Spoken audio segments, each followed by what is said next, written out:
Você sabe o que a Cordilheira Sul-Americana falou para as outras quando elas estavam na fila do mercado? Andes. O Filipão disse que Neymar é. Fala pessoal, tudo bem? Eu sou o professor Luciano Kenji e você está no Cinegel. Você gosta de histórias dramáticas reais? A de hoje é uma história que, se eu não te falasse, se nós não soubéssemos que ela é real, que é baseada num livro escrita por alguém que vivenciou o evento, você vai falar que isso é uma grande bobagem, uma grande mentira. Tamanho o grau de impossibilidade que todos nós, ao ouvirmos, vamos apostar. Só que é por conta disso que a gente vai fazer uma referência a uma escola geográfica que fala justamente de como o ser humano consegue se adequar ao meio. Para conhecer mais, vem conferir comigo!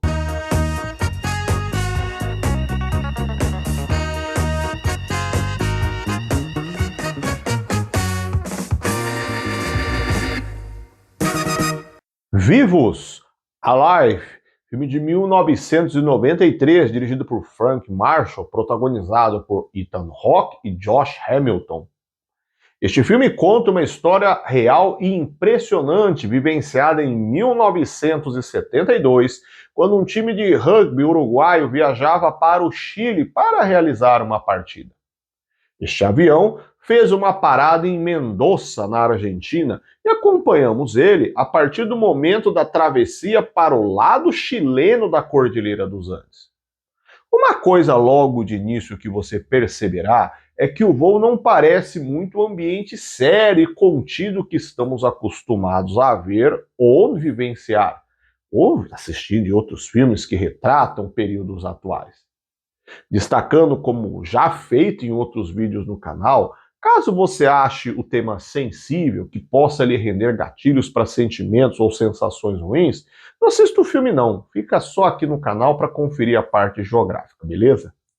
E sempre lembrando que é bom acompanhar a classificação indicativa do filme, ok? Então, há um pequeno caos entre os passageiros, com gente falando em pé, violão, fumando, coisas dos anos 70. Só que um imprevisto acontece e o avião começa a se perder em meio a uma grande nebulosidade, com a proximidade grande das montanhas da Cordilheira dos Andes. Esta perda de visibilidade resulta em uma colisão de parte do avião contra uma das montanhas da cordilheira, resultando na queda do avião. O frio intenso das montanhas, somado aos ferimentos leves, graves e que para algumas pessoas resultou em seus óbitos, são apenas os primeiros passos de como este grupo de sobreviventes irá se articular para sair de lá da Cordilheira dos Andes. Entre os jogadores, Roberto e Gustavo são estudantes de medicina e auxiliam com os primeiros socorros os feridos e se inicia então uma verdadeira batalha pela vida no que sobrou do avião para se proteger do frio, buscar mecanismos que possam tentar comunicação para chamar o resgate, como o rádio que está quebrado e a busca por baterias que possam alimentá-lo, e a divisão da pouca comida presente. Sem falar em como não perder a esperança em uma situação extrema de condições de sobrevivência. Acredite, se você não conhece essa história, ele é um baita filme. Mas não só isso, ele vai te deixar com a sensação de só no filme mesmo, né? Mas caso você não conheça nada da história, não leia. Contenha curiosidade, assista o filme e sinta-se como espectador tendo a experiência na pele de todo o drama vivido por estes personagens. Se essa incrível história já beira o inacreditável e realmente surpreende pelos limites da vontade humana de sobreviver, podemos usá-lo como um ótimo exemplo para associarmos com o entendimento de uma corrente, de uma escola geográfica tradicional do século XIX, o chamado possibilismo geográfico. Primeiro, eu ressalto que, caso você não tenha assistido, é interessante você comparar depois as ideias debatidas no vídeo sobre o filme Jamaica Abaixo de Zero, onde eu abordo a ideia do determinismo geográfico, que é exatamente a escola geográfica oposta ao que será abordado aqui. O determinismo é uma corrente da escola geográfica alemã do século XIX, um período em que há uma nítida rivalidade com os franceses em vários ramos científicos.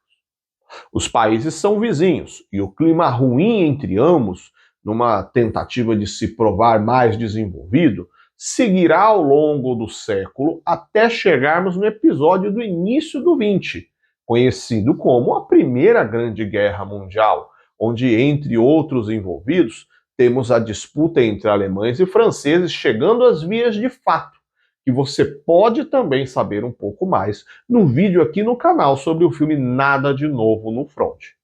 Esta rivalidade entre Alemanha e França nos interessa porque a consolidação da geografia como ciência também está sendo antagonicamente debatida entre os teóricos de ambos os países.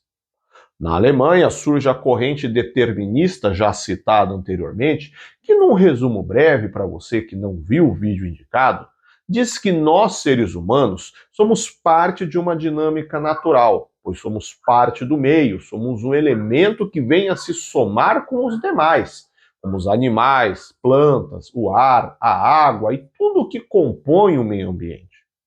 E por isso nós somos determinados pelo ambiente, sendo ele fundamental para entender os nossos comportamentos individuais e coletivos.